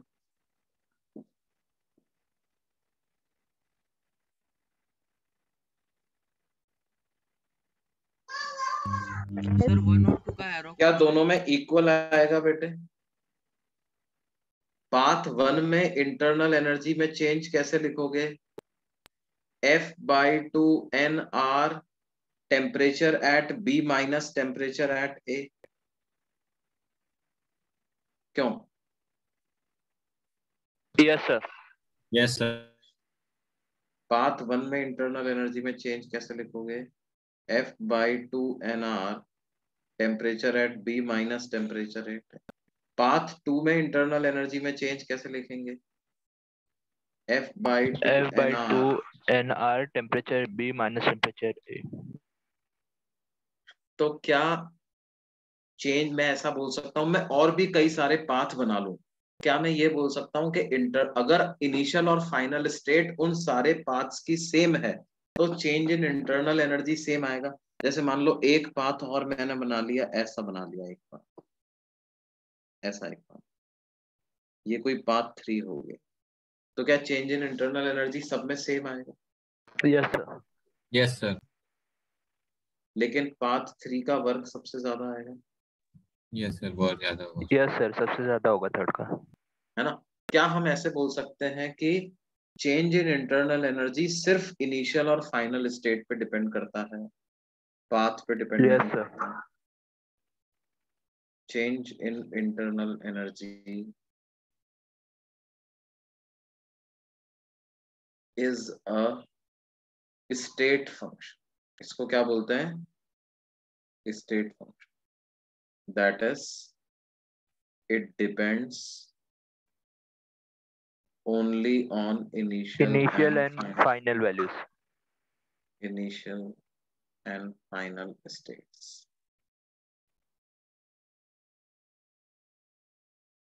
जबकि वर्क डन के बारे में क्या बोल सकते हैं, work done is a path function. Work done not only depends on initial and final states,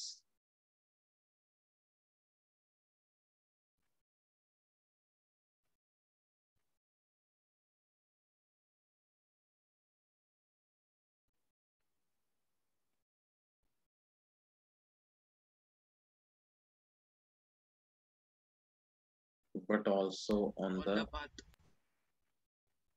of the path। क्या ये चीज समझ में आती है जी? Yes sir.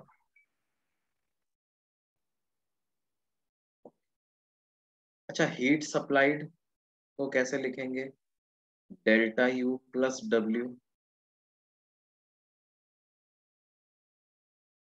तो यस सर। इन तीनों प्रोसेसेस में अगर मैं delta Q3 delta Q1 delta Q2 की बात कंपेयर करूं तो क्या सब सेम होंगे या अलग अलग होंगे? डेल्टा Q3 सबसे ज्यादा होगा। डेल्टा Q3 सबसे ज्यादा, फिर उसके डेल्टा बाद Q1, Qn फिर फिर डेल्टा उसके बाद Q2। Delta Q2। हाँ सर। क्योंकि देखो डेल्टा यू सेम है, जिसमें वर्क ज्यादा है उसका डेल्टा क्यू ज्यादा होगा ना। Yes sir. तो क्या मैं बोल सकता हूँ heat supplied is also a path function?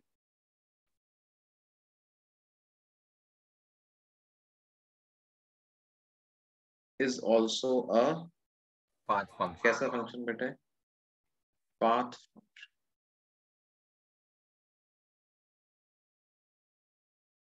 और सर स्टेट क्या बेटे? स्टेट नहीं होगा हीट? नहीं नहीं नहीं नहीं बेटे, स्टेट फंक्शन हम उसे बोलते हैं जो कि पाथ पे डिपेंड ही नहीं करता। समझ रहे हो? जो पाथ पे डिपेंड करता है उसको तो क्या बोलते हैं? Path function. पाथ फंक्शन ही State. बोलते हैं।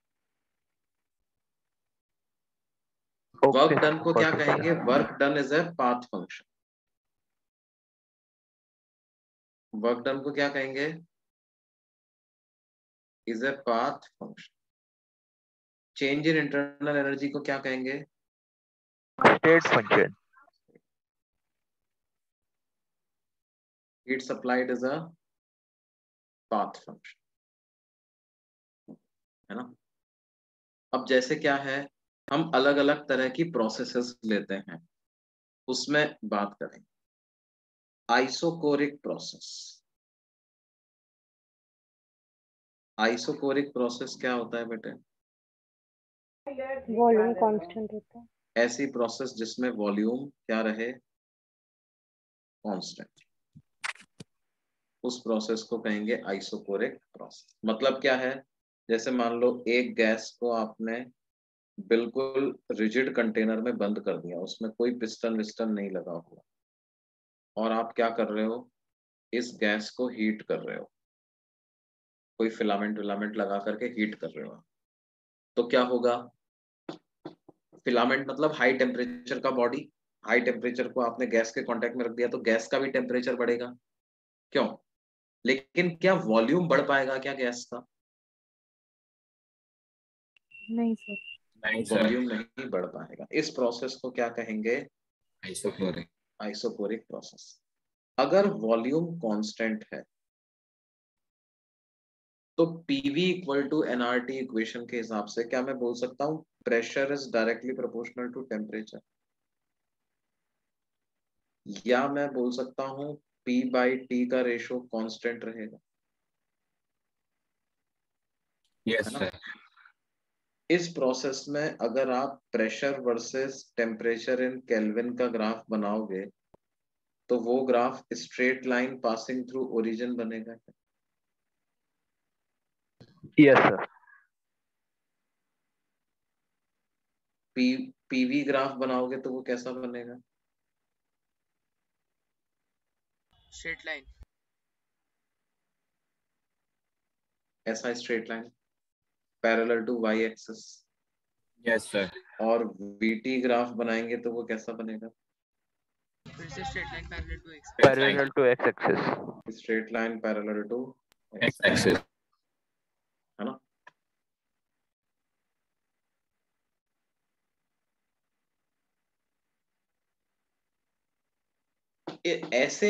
ऐसे प्रोसेस में वर्क डन बाय गैस कितना होगा बच्चों? What will be work done by gas?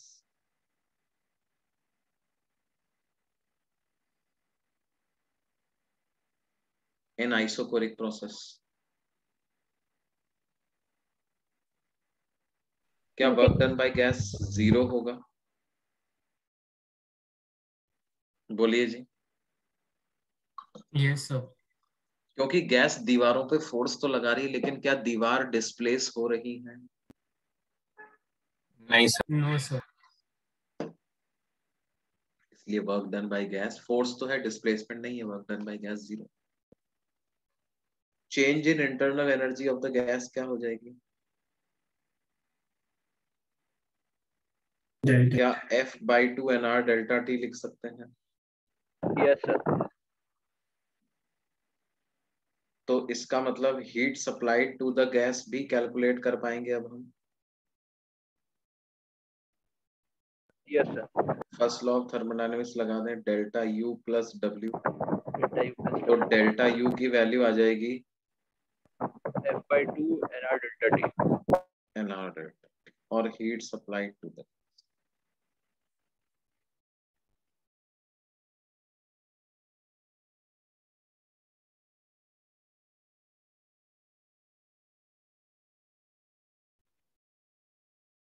क्या ये चीज समझ आती है? Yes sir. अच्छा, हम एक टर्म डिफाइन करते हैं, मोलर हीट कैपेसिटी। सर थोड़ा सा ऊपर करिए ना।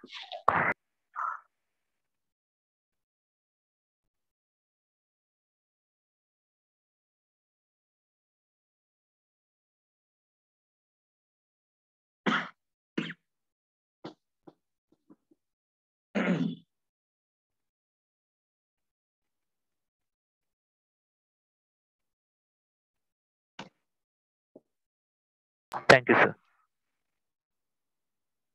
तो हम एक टर्म डिफाइन करेंगे, क्या? Molar heat capacity. Molar heat capacity क्या होती है? Heat required to raise the temperature of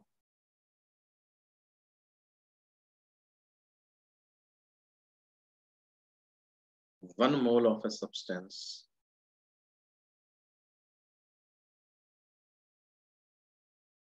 by 1 degree Celsius. Heat required to raise the temperature of 1 mole of a substance by 1 degree Celsius. इसको क्या बोलेंगे जी? Molar heat capacity. क्यों? Yes sir.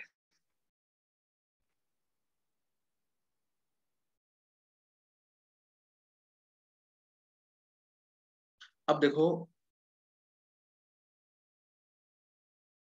जैसे इस प्रोसेस में हीट सप्लाइड इतना आ गया, मतलब n मोल का डेल्टा टी टेम्परेचर बढ़ाना है तो इतनी हीट देनी पड़ेगी। तो 1 मोल का 1 डिग्री टेम्परेचर बढ़ाने के लिए कितनी हीट देनी पड़ेगी? n को 1, डेल्टा टी को 1 रखते हैं।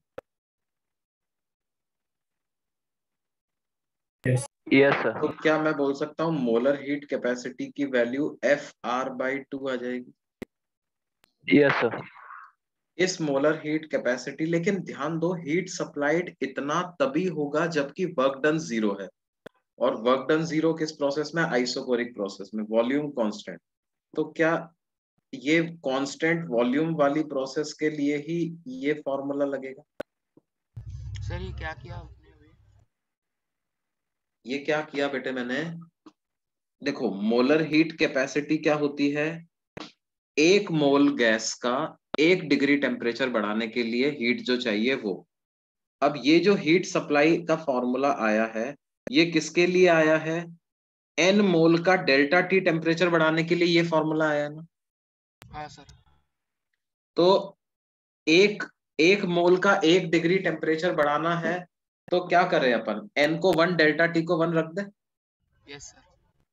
तो इसका मतलब 1 मोल का 1 डिग्री टेम्परेचर बढ़ाने के लिए कितनी हीट की जरूरत है? क्या F/2 इंटू आर हीट की जरूरत है? तो मोलर हीट कैपेसिटी FR/2 आ जाएगी बच्चों। हाँ सर। मोलर हीट कैपेसिटी की वैल्यू आ जाएगी FR/2 एट कांस्टेंट वॉल्यूम। इसको कहते हैं molar heat capacity at constant volume.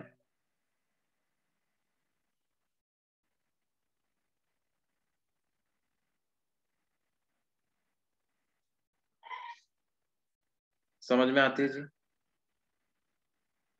हाँ सर।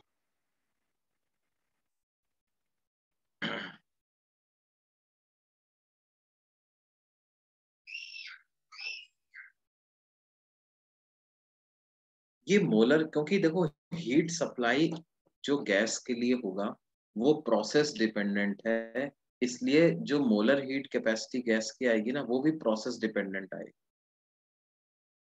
है ना।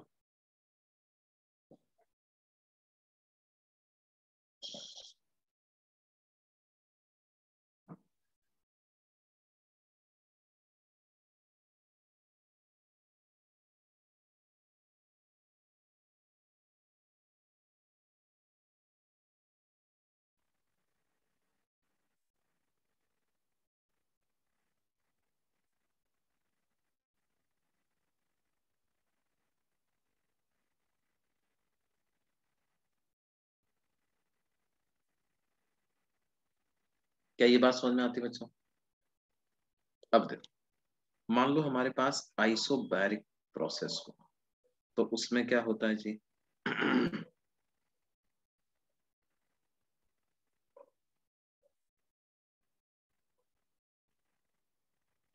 आइसोबारिक प्रोसेस उसे कहते हैं जिसमें प्रेशर है ना, मतलब इसको आइसोबारिक प्रोसेस कैसे जनरेट होगी? मान लो एक गैस है जिसमें मूवेबल पिस्टन है और आप उस गैस को स्लो हीटिंग कर रहे हो। क्या कर रहे हो? स्लो हीटिंग कर रहे हो। स्लो हीटिंग करोगे, इसका मतलब क्या है? क्या ये पिस्टन जो है वो स्लोली ऊपर मूव करेगा? और पिस्टन स्लोली ऊपर मूव करेगा तो क्या पिस्टन पे हमेशा नेट फोर्स 0 लगेगा? हाँ सर। इसका मतलब क्या मैं बोल सकता हूँ, जो फोर्स एटमॉस्फेरिक प्रेशर लगाएगा, गैस भी हमेशा उतना ही फोर्स लगाएगी इस पर। मासलेस पिस्टन मान लो, तो क्या हम बोल सकते हैं P atmosphere into area will always remain equal to P gas into area provided I am heating it slowly? तो इसका मतलब गैस का प्रेशर एटमॉस्फेरिक प्रेशर के बराबर बना रहेगा। क्यों? तो क्या अगर ऐसा सिस्टम हमें प्रोवाइड कर दिया जाए कि जिसमें आप स्लोली हीट प्रोवाइड कर रहे हो और पिस्टन धीरे धीरे धीरे मूव कर रहा है, तो क्या ये प्रोसेस आइसोबारिक प्रोसेस मान सकते हैं अपन? Yes sir. है ना, बाहर कोई ऐसा फोर्स नहीं लगना चाहिए जो कि वेरिएबल लग रहा हो। जैसे मान लो कोई क्या करता है कभी कभी क्वेश्चंस में कि ऊपर से एक स्प्रिंग भी लगा दीजिए। अगर स्प्रिंग लगा दिया आपने तो फिर ये आइसोबारिक रहेगा क्या? नहीं सर, फोर्स लगेगा। फिर स्प्रिंग का फोर्स लगेगा और स्प्रिंग का फोर्स तो बदलता जाता है ना। Yes sir. जैसे जैसे स्प्रिंग दबती जाएगी स्प्रिंग का फोर्स बदलता जाएगा, तो क्या होगा? वो भी फोर्स लगाएगा। गैस के प्रेशर को भी बदलना पड़ेगा, तो फिर ये आइसोबारिक प्रोसेस नहीं रहेगा। नहीं रहेगा। ठीक है, तो ये आइसोबारिक प्रोसेस में क्या होगा? Pressure constant. प्रेशर कांस्टेंट का मतलब volume is directly proportional to temperature. VT graph कैसा आएगा? क्या straight line passing through origin आ जाएगा बच्चा? पीवी ग्राफ कैसा आएगा? Straight line straight line parallel to X axis. Pressure constant है। अच्छा। नहीं, यस पीवीटी ग्राफ भी ऐसा ही आएगा। Parallel to X axis. क्यों बेटा?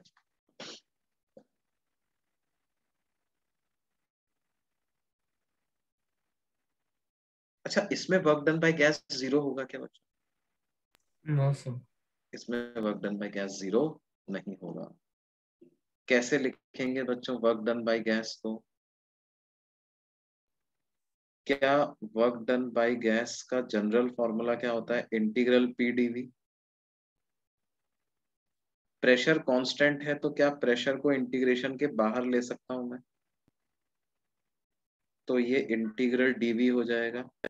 इसको v इनिशियल से v फाइनल तक इंटीग्रेट कर दें तो क्या p into V final minus v initial आ जाएगा?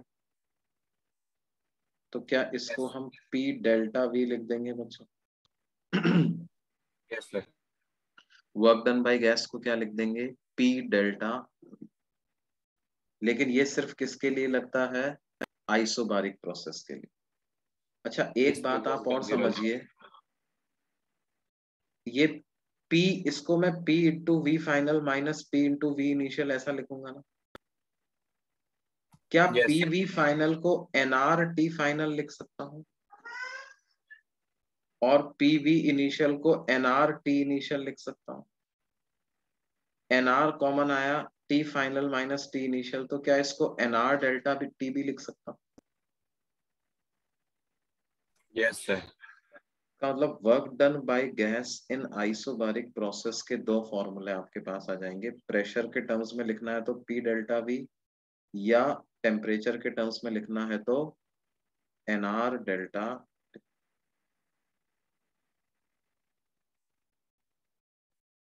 क्या ये चीज समझ आती है? यस सर, ये आइसोबारिक प्रोसेसेस के लिए होंगे ना दोनों ये फॉर्मूले? Isobaric, for isobaric.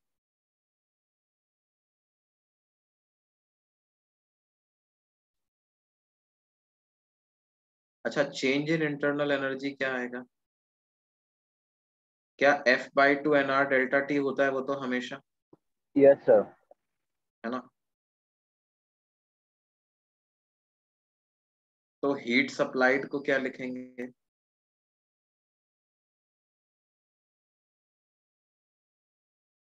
F/2 NR delta T plus NR delta T. तो हीट सप्लाइड की value F/2 plus 1 NR delta T आ जाएगी। बोलिए बच्चों।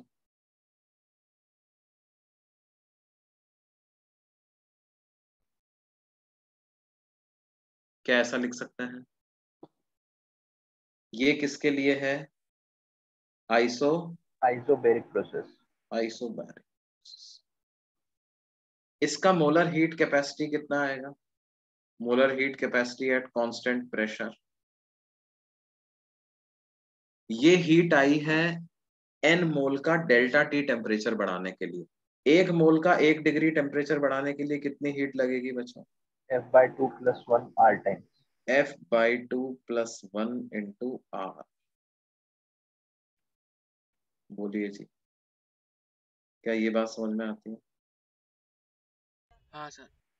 मतलब आइसोबारिक तरीके से हीट सप्लाई करोगे तो पर degree per mole rise in temperature ज्यादा हीट लगेगी in comparison to isochoric process, है ना? और ऐसा क्यों हो रहा है साहब?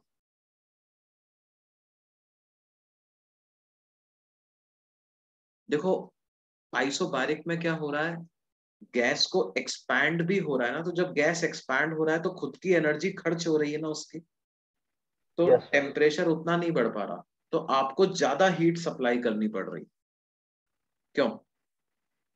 Yes yes sir.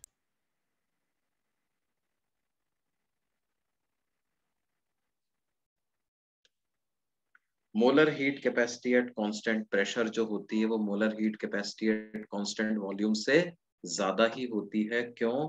क्योंकि जब आप प्रेशर कांस्टेंट रखते हो तो एक्सपांशन हो जाता है, तो वो एक्सपांशन में भी एनर्जी खर्च हो जाती है, तो आपको ज्यादा हीट सप्लाई करनी पड़ती Yes. है। ये बात है। ठीक है बच्चों, तो बाकी अगली क्लास में पढ़ेंगे अपन। Sir homework. Okay sir. Homework क्या रहेगा? होमवर्क अब आप जो केटीजी थर्मोडायनामिक्स की शीट मिली होगी ना आपको बच्चों, यस हाँ सर। सर उसमें से आप कर सकते हैं section A, B, C, D। Okay sir. Part 1 part 2 दोनों। हाँ, वैसे कर तो दोनों सकते हो, लेकिन पहले पार्ट 1 कर लो आप, है ना? फिर उसके बाद पार्ट 2 करो। पहले पार्ट 1 कर लो, पार्ट 1 डिस्कस कर लेते हैं, फिर पार्ट 2 का। ओके। ठीक है बेटा? Okay sir. सर हाँ बोलिए। सर इसका PDF प्रोवाइड कर दीजिए ना। हाँ हाँ हाँ हाँ। तो सर चलो ये अभी भेज। थर्मोडायनामिक्स का पार्ट फिजिक्स का केम वाले से मिलता है क्या? हाँ मिलता है ना। हाँ मिल रहा है थोड़ा। सर अलग क्या है मतलब? अलग, देखो वहां पर क्या है, आप मेनली थर्मोडायनेमिक्स की एप्लीकेशन जो है वो केमिकल रिएक्शन के लिए पढ़ते हो। यहाँ पर हम थर्मोडायनेमिक्स का अल्टीमेट यूज करेंगे एक हीट इंजन को समझने के लिए। कैसे हम हीट सप्लाई करके एक इंजन बनाते हैं, मतलब वर्क एक्सट्रैक्ट करते हैं, है ना? फॉर्मूले सर यहाँ वगैरह पे में तो। एफ भी इंट्रोड्यूस हुआ है ना? क्या बोल रहे हो बेटे? एफ भी इंट्रोड्यूस हुआ है ना? एंट्रोपी? सर नहीं, यहाँ पे एफ भी इंट्रोड्यूस हुआ है ना। एफ मतलब sir Degree of freedom. Freedom. Freedom था ना। फ्रीडम, वो तो केमिस्ट्री में भी पढ़ा होगा ना आप लोगों ने। No sir. हाँ सर, नहीं था। पढ़ा है सर। अच्छा देखो, मैं तो आपसे क्या कहता हूँ, आप जो मैं फिजिक्स में अपन पढ़ रहे हैं उस पे उसको पढ़ो, केमिस्ट्री पढ़ो, फिजिक्स का फिजिक्स में पढ़ो, फिर ये वाली क्लैरिटी तो आपको धीरे धीरे आ जाएगी कि भाई वहां और यहाँ पे क्या है ना। ठीक है। Yes sir.